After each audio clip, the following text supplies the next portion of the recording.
Maraming nagre-request na magluto daw ulit ako ng balbakwa. Kaya eto mga boss, para sa inyo, in-upload ko na lang ulit. Halos 7 million din kasi ang naging views nito nung una kong in-upload. Okay mga boss, isang mabilisan lang. Magluluto tayo ngayon ng isang tunay at masarap na balbakwa. Ito ang piyesang gagamitin natin mga boss. Pata ng baboy at balat ng baka. Pakukuluan lang muna natin yan mga boss sa isang kutsarang kape. Pampatanggal lansa at pampatanggal anggo. Huwag kayong mag-alala mga boss, hindi lalasa ang kape at huhugasan natin yan. Isang kulo lang naman, okay? Okay mga boss, at ito na nga kumulo na. At dahil sa kape mga boss, mas lalong lumabas yung mga impurities na tinatawag. Ayan, yung mga bulang itim. Alisin natin yan, huhugasan natin yan mga boss bago natin tuluyang palambutan. Okay mga boss, nahugasan na natin. Napalitan na rin natin ng tubig. Lagyan lang natin ng asin. Luyang dilaw. Palalambutan natin yan mga boss, siguro mga 45 minutes.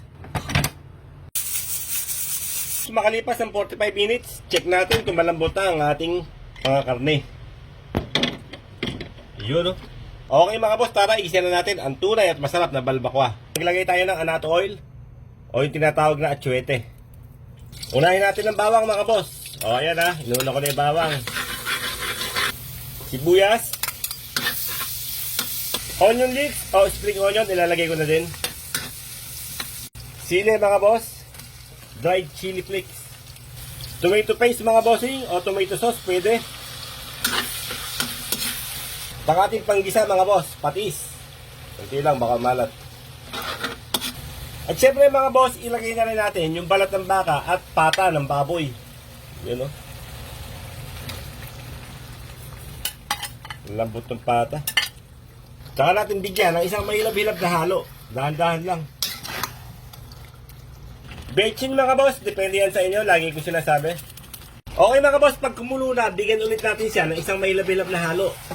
Yun o. Saka natin ibuhos mga boss yung pinagpakuluan niya kanina. Siyempre mga boss, peanut butter. Ilagay na natin isang kutsara. Depende sa inyo kung gusto nyo mas marami. Pork and beans mga boss. Saging na saba, semi-hinog. Lagyan natin ng konting twist. Pineapple tidbits o pineapple chunk pwede. At syempre mga boss, paminta. Tsaka natin ulit haluin mga bossing. Bago ko pa makalimutan mga boss, ilalagay ko na star panis. Okay mga boss, papakuluan lang natin yan. Hayaan natin lumambot yung saging. At ang pangpinali mga boss, green onion. Okay mga boss, eto na ang ating tunay at masarap na balbakwa.